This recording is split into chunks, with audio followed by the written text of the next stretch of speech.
आप सभी बच्चों को मेरा नमस्कार। आज की क्लास में आप सभी का स्वागत है। आज हम हमारे पाठ को हमारे नए टाइटल भारतीय मरुस्थल से आगे बढ़ाएंगे। आज हम जानेंगे भारतीय मरुस्थल के बारे में, भारतीय तटीय मैदानों के बारे में और भारतीय द्वीपों के बारे में। सबसे पहले हम बात करते हैं भारतीय मरुस्थल की। मरुस्थल बालू के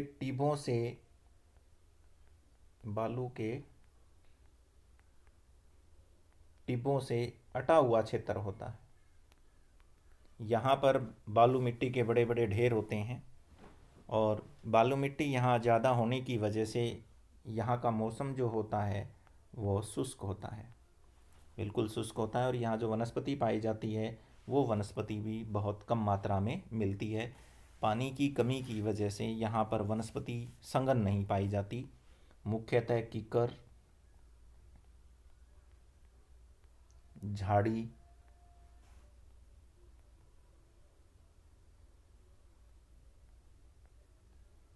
कीकर या बबूल भी बोल देते हैं, झाड़ी, आक के जो है पौधे यहाँ पर पाए जाते हैं। दूसरी अगर हम बात करें तो यहाँ नदियाँ जो होती हैं वो बहुत कम हमें देखने को मिलती है। थार का मरुस्थल है भारत में। भारत का जो मरुस्थल है सबसे बड़ा वो कौन सा है? थार का मरुस्थल है। इसके अंदर जो नदी बहती है वो लूनी नदी है। सबसे बड़ी जो नदी है इसकी लूनी नदी है। बाकी जितनी भी नदियाँ यहाँ बहती हैं वो एक निश्चित समय के बाद बालू के टीलों में ही क्या हो जाती है, अपने आप को विलीन कर लेती है। ये मुख्यतः हमें पाकिस्तान का जो सीमावर्ती पश्चिमी जो क्षेत्र है वहाँ पाए जाते हैं। राजस्थान के अंदर जैसलमेर, बाड़मेर, झालावाड़, ये वो क्षेत्र हैं जहाँ पर टीले बहुत ज़्यादा मिलते हैं। आप इस तस्वीर में भी देख सकते हैं किस प्रकार जो है यहाँ महिलाएं बहुत दूर से जा कर के पानी लेकर के आ रही हैं। मरुस्थल का जो क्षेत्र शुष्क होता है जहाँ पर आसानी से पानी उपलब्ध नहीं होता है। ये बालू आप देख ही रहे हैं, सुनहरे रंग की होती है, सोने के जैसी होती है और बहुत तेज़ गति से आने वाली हवा में ये उड़ना शुरू हो जाती है। ये मरुस्थल के बारे में वर्णन था। उसके बाद में नेक्स्ट जो हमारे पास आएगा, ये देखिए, यहाँ पर 150 किलोमीटर से भी क्या होती है कम, मिलीमीटर से भी कम क्या होती है, वर्षा होती है। शुष्क जलवायु वाली वनस्पति यहाँ हमें मिलती है, लेकिन वनस्पति बहुत कम दिखाई देती है। यहाँ सरिताएँ, सरिता का मतलब होता है नदियाँ, दिखती तो हैं लेकिन वो बाद में कहाँ विलीन हो जाती है? बालू में विलीन हो जाती है। लूनी इस क्षेत्र की सबसे बड़ी नदी है और ये अर्धचंद्राकार बालू का टीला है। भारत पाकिस्तान की सीमा में ये प्रमुखता से पाए जाते हैं। यदि आप जैसलमेर में जाएं तो इस प्रकार के समूह देख सकते हैं जो बहुत दूर से जो है पानी लेकर के आते हैं। उसके बाद हमारे पास हमारा पॉइंट आता है तटीय मैदान। इसको मैं आपको एक मैप के माध्यम से समझाने का प्रयत्न कर रहा हूँ। बहुत अच्छे से आप इसको देख सकते हैं। ये देखिए, ये हमारे पास मैप है। ये अरब सागर है, दिख रहा है आपको। ये बंगाल की खाड़ी है और ये भारत का सतल भाग है। ये दोनों भारत के क्या हैं? सतल भाग हैं। तो ये जो पानी है और ये जो तट आपको दिखाई दे रहा है, ये मैं खींच रहा हूँ जो रेखा, ये सारा का सारा क्या है? तट है। इसको हम क्या कहते हैं? तट कहते हैं। इस तट के पास में ये जो पूर्वी घाट आपको दिख रहा है, इसके बीच में यहाँ आपको मैदान दिखाई देंगे। ये पश्चिमी घाट है, यहाँ पर आपको मैदान जो है दिखाई देंगे। इन मैदानों को क्या बोलते हैं? तटीय मैदान। जो हमारा तट है बंगाल की खाड़ी का और अरब सागर का, उसके पश्चिम और पूर्व के अंदर भी जो है कृष्णा नदी है, गोदावरी नदी है, महानदी है, ये मैदानों का निर्माण करती है। उन मैदानों को क्या बोला जाता है? तटीय मैदान। उसके बाद में इसी तटीय मैदान के जो आंध्र प्रदेश का जो हिस्सा है, जो पूर्व के क्षेत्र के अंदर है, उसको उत्तरी सरकार बोला जाता है। ये जो पूर्वी घाट के ऊपर है, इसका जो पूर्वी छोर हम कह सकते हैं, उस पूर्वी छोर को हम क्या कहते हैं? उत्तरी सरकार कहते हैं। दक्षिणी जो ये तट आ जाता है इसको क्या कहा जाता है? कोरोमंडल। पूर्वी जो तट के ऊपर ये जो तट है जिनके नाम उत्तरी सरकार और क्या है? कोरोमंडल तट। उसके बाद में हम पश्चिमी क्षेत्र में आएंगे तो ये है, इसका जो पश्चिमी क्षेत्र है इसको कोंकण कहा जाता है। गोवा और महाराष्ट्र को जोड़ता भी है ये, गोवा और महाराष्ट्र को। उसके बाद नीचे जब केरल के पास आएंगे हम तो क्या आ जाता है, मालाबार तट। ये देखिए लक्षद्वीप के बिल्कुल सामने, लक्षद्वीप जो अरब सागर में स्थित है उसके सामने वाला जो हमें तट दिखाई दे रहा है पश्चिमी घाट पर, उसको क्या बोला जाता है, मालाबार का तट बोला जाता है। तो ये तट है, इन तटों के अंदर मैदान है। तो जो पश्चिमी जो तट है यहाँ पर वर्षा ज़्यादा होती है, किसकी अपेक्षा, पूर्वी तट की। पूर्वी तट के ऊपर जो वर्षा होती है वो कम होती है। तो आप बहुत अच्छे से इसको समझ गए होंगे कि भारत के जो तटीय मैदान है वो कहाँ से लेकर के कहाँ तक फैले हुए हैं और कौन कौन सी उसमें महत्वपूर्ण नदियाँ हैं। ये मैं आपको दिखा दूंगा यहाँ बहुत अच्छे से। ये देखिए प्रायद्वीपीय पठार के जो किनारे हैं वो संकीर्ण तटीय पट्टियों का क्या है, विस्तार है। ये पश्चिम में अरब सागर से लेकर पूर्व में बंगाल की खाड़ी तक विस्तृत है। पश्चिमी तट पश्चिमी घाट अरब सागर के बीच स्थित एक संकीर्ण मैदान है। इस मैदान के 3 भाग है। कोंकण अभी मैंने आपको दिखाया था, ये मुंबई और गोवा को जोड़ता है। बीच में कौन सा आ जाता है, कन्नड़ का मैदान। और सबसे नीचे मैंने दक्षिण में आपको दिखाया था, उसको क्या बोला जाता है, मालाबार तट। अब हम बात करते हैं बंगाल की खाड़ी। तो ये थोड़ा सा चौड़ा भी है और क्या है, समतल है। इसके उत्तरी भाग को मैंने अभी बताया था, उसको क्या बोला जाता है, उत्तरी सरकार। और दक्षिणी भाग को क्या कहते हैं, कोरोमंडल तट। और इन घाटों के अंदर कुछ नदियां बहती है। उन नदियों के नाम है महानदी, गोदावरी, कृष्णा और कावेरी। ये डेल्टा का निर्माण भी करते हैं। और गोदावरी जो है दक्षिण भारत की सबसे बड़ी नदी, इसलिए इसको वृद्ध गंगा भी बोला जाता है। गोदावरी को क्या बोला जाता है, वृद्ध गंगा। इस क्षेत्र के अंदर चिल्का झील खारे पानी की भारत की सबसे बड़ी झील है, जो कहाँ स्थित है, उड़ीसा में। उड़ीसा जो हमारा राज्य है उसके अंदर स्थित है, खारे पानी की बहुत बड़ी झील है, उसको क्या बोला जाता है, चिल्का बोला जाता है। ये देखिए आपको यहाँ दिखाई भी दे रही है। उसके बाद हमारा थर्ड जो पॉइंट, नेक्स्ट जो पॉइंट आता है वो आता है द्वीप समूह।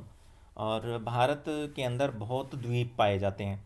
2 महत्वपूर्ण द्वीप है, एक अरब सागर में स्थित है, उसको तो किस नाम से जाना जाता है, लक्षद्वीप। कई बार आ जाता है ये प्रश्न बेटा, ध्यान रखना है। अरब सागर में स्थित द्वीप का नाम है, बताइए तो कौन सा द्वीप है, लक्षद्वीप। और दूसरा जो है वो बंगाल की खाड़ी में है। और बंगाल की खाड़ी में जो स्थित है उसको क्या बोला जाता है, अंडमान व निकोबार। और ये अपनी वनस्पति और यहाँ पाए जाने वाली जो वन्य जीव जातु है उसके लिए बड़े समृद्ध हैं। लक्षद्वीप के लिए मैं आपको बता दूं, ये प्रवाल भित्तियों से बने हैं। किससे बने हुए हैं, प्रवाल भित्ति। प्रवाल भित्ति एक समुद्री जीव होता है, इसकी मृत्यु होती गई और ये समुद्री तल के अंदर बैठते गए और धीरे धीरे जो है एक बहुत विशाल जो है आकार इन्होंने धारण कर लिया। तो प्रवाल भित्तियों से इनका क्या हुआ है, निर्माण हुआ है। तो यहाँ हम देख रहे हैं कि भारत का जो मुख्य स्थल है वो क्या है, बहुत विशाल है। इसके अतिरिक्त भारत में 2 द्वीप समूह भी हैं। क्योंकि अभी तक हमने स्थल भाग पढ़ा है, पर्वतों के बारे में पढ़ा, उत्तरी मैदान के बारे में पढ़ा, मरुस्थल के बारे में पढ़ा, तटीय मैदान के बारे में पढ़ा और प्रायद्वीपीय पठार के बारे में। आप इन द्वीपों को जो है पहचान सकते हैं। वो कैसे पहचानेंगे, ये देखिए। अभी थोड़ी देर पहले मैंने आपको दिखाया भी था कि केरल का जो मालाबार जो तट है उसके पास कौन सा द्वीप समूह है, लक्षद्वीप है। और ये छोटे छोटे प्रवाल द्वीपों से बना है। इनमें लंका द्वीप, मिनिकॉय और एमिनी द्वीप का नाम भी आता है। और 1973 में इसका नाम क्या रखा गया था, लक्षद्वीप। और ये 32 वर्ग किलोमीटर बहुत छोटे से क्षेत्र में फैला हुआ है। और इसकी राजधानी कौन सी है, कवरत्ती। बहुत बार आ जाता है प्रश्न, लक्षद्वीप की राजधानी का क्या नाम है या उसकी प्रशासनिक इकाई का नाम बताइए, तो क्या है, कवरत्ती है। यहाँ पर पादप, पेड़ पौधे और जंतु विभिन्न प्रकार के पाए जाते हैं। एक पिटली द्वीप भी है यहाँ पर, जिसके ऊपर मानव का निवास नहीं है, वहाँ पर हमने एक पक्षी अभ्यारण्य बनाया हुआ है। अब हम बात करते हैं दूसरे की, जो बंगाल की खाड़ी में हमारा स्थित है।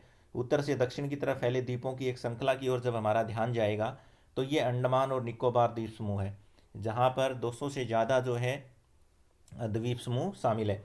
और ये लक्षद्वीप से आकार में बड़ा है। लक्षद्वीप से इसका आकार क्या है, बड़ा है। यहाँ भी विभिन्न प्रकार की वनस्पति पाई जाती है। इसको हमने 2 भागों में बांटा, अंडमान और दक्षिण वाले को हम क्या कहते हैं, निकोबार। यहाँ पर छोटे पर्वत श्रेणी के क्या हैं, शिखर हैं। और ये द्वीप समूह है जो देश की सुरक्षा के लिए क्या है, बहुत महत्वपूर्ण है। यहाँ पर भी विभिन्न प्रकार के उत्पादक और जंतुओं की विविधता पाई जाती है, और ये द्वीप समूह विषुवत वृत्त के क्या है, बिल्कुल समीप है। इसलिए यहाँ पर जो जलवायु है वो कौन सी है, भूमध्य सागरीय विषुवतीय जलवायु है, और घने जलों से आच्छादित का मतलब है ढका हुआ है। ये सारे की सारी अध्ययन करने के बाद हम यहाँ निष्कर्ष पे आ रहे हैं अब, कि भारत जो है वो भू आकृतिक विभागों का एक विस्तृत विवरण प्रत्येक विभाग की विशेषताएं स्पष्ट करता है, परंतु ये विभाग एक दूसरे के पूरक हैं। वे देश को क्या करते हैं, प्राकृतिक संसाधनों में समृद्ध बनाते हैं। उत्तरी जो पर्वत है वो जल और वनों का भंडार है। मैदान जो हमारा उत्तरी है वो अन्न का भंडार है। प्राचीन सभ्यताओं के विकास को इसने आधार दिया है। पठार जो है वो हमें क्या प्रदान करते हैं, खनिज प्रदान करते हैं, जिससे देश का औद्योगिक विकास होता है। तटीय क्षेत्र है, वहाँ पर मत्स्य का पालन किया जाता है। पोत चलते हैं जलयान, जहाँ से हम एक देश से दूसरे देश में व्यापार कर सकते हैं। इस प्रकार देश की विविध भौतिक जो आकृतियाँ हैं भविष्य में विकास की अनेक संभावनाएं क्या करती है, पैदा करती है। इसके साथ ही हमारा ये पाठ आज यहाँ पर कंप्लीट होता है। अब हम इसके पाठ्य पुस्तक के जो प्रश्न है अभ्यास के, उनका अध्ययन करते हैं। जैसे कि हमारे पास पहला प्रश्न आता है, एक तटीय जो सतलीय भाग है जो तीन और समुद्र से घिरा है उसे क्या कहते हैं, तो हमने अध्ययन किया था, उसे हम क्या कहते हैं, प्रायद्वीप कहते हैं। सेकंड प्रश्न है कि भारत के पूर्वी भाग में म्यांमार की सीमा का निर्धारण करने वाले पर्वत का संयुक्त नाम क्या है, तो उस सारे के संयुक्त करने के बाद एक नाम हम प्रचलन में लेके आए थे, उसे कहते हैं पूर्वांचल, पूर्व के आंचल में स्थित। उसके बाद थर्ड हमारे पास आता है कि गोवा के दक्षिण में स्थित पश्चिमी जो तटीय पट्टी है उसको हम क्या कहते हैं, कोंकण कहते हैं। अभी हमने उसको पढ़ा था। घाटों में हमने देखा तो पूर्वी जो घाट है उसका सबसे सर्वोच्च शिखर कौन सा है, महेंद्रगिरी है, और अन्नामुड्डी किसका है, पश्चिमी का है।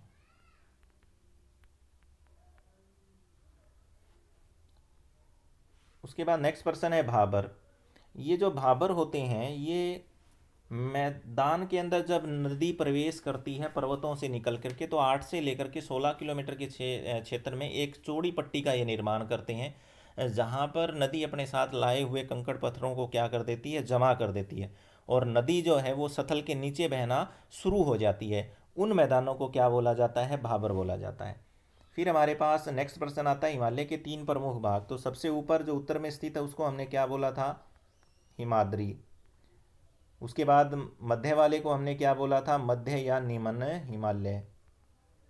और थर्ड हमारे पास आ जाता है, उसको हम क्या बोलते हैं, शिवालिक। ये तीन भाग है, शिवालिक सबसे नीचे है दक्षिण में। उसके बाद में नेक्स्ट हमारे पास है अरावली और विंध्याचल की जो पर्वत श्रृंखलाएं, उनमें कौन सा पठार है, तो मालवा का पठार स्थित है। इंपॉर्टेंट प्रश्न है बेटा ये। उसके बाद भारत के उन द्वीपों के नाम बताइए जो प्रवाल भित्ति से बने, तो अभी हमने उसका इसका अध्ययन किया था, कौन सा था, लक्षद्वीप। उसके बाद है बांगर। बांगर कौन सी जलोढ़ होती है बेटा, पुरानी होती है। और खादर कौन सी होती है, नवीन होती है। बांगर कम उपजाऊ होती है, नवीन जो जलोढ़ जो होती है वो ज़्यादा उपजाऊ होती है। उसके बाद में नेक्स्ट जो हमारे पास प्रश्न आता है वो आता है हमारे पास कि भारत के भू आकृतिक जो विभाग है वो कौन कौन से हैं, तो हमारे पास कौन कौन से थे, एक तो था हिमालय, दूसरा था हमारे पास उत्तरी मैदान, तीसरा हमारे पास क्या था, प्रायद्वीपीय पठार, चौथा हमारे पास क्या था, तटीय मैदान, जिनका भी हम अध्ययन कर चुके हैं। उसके बाद में नंबर 5 पे हमारे पास कौन था, मरुस्थल। और छठा हमारे पास कौन सा था, द्वीप समूह। ये 6 भौगोलिक जो है आकृति भारत में पाई जाती है। उसके बाद में नेक्स्ट इसी में एक हमारा प्रश्न दिया है कि हिमालयी क्षेत्र और प्रायद्वीपीय पठार जो है उसके उच्चावचों के लक्षण बताइए। तो प्रायद्वीपीय पठार ऊंचे नहीं है, जबकि हिमालय क्षेत्र क्या है, ऊंचे हैं। हिमालय क्षेत्र से जो है बहुत बड़ी बड़ी नदियाँ निकलती हैं, जबकि प्रायद्वीपीय पठार से इतनी बड़ी नदियाँ नहीं निकलती है। उसके बाद हमारे पास नेक्स्ट प्रश्न आता है नंबर 5, उत्तरी जो मैदान है उसका वर्णन कीजिए। तो हम इसको 3 भागों में डिवाइड करके बताएंगे। गंगा का मैदान जो उत्तर प्रदेश बिहार में स्थित है, ब्रह्मपुत्र का मैदान जो असम में और पश्चिमी बंगाल में स्थित है, और तीसरा हमारे पास आ जाता है सिंधु का मैदान जो पंजाब में स्थित है। ये 3 मैदानों के अंतर्गत हम इसका अध्ययन करेंगे।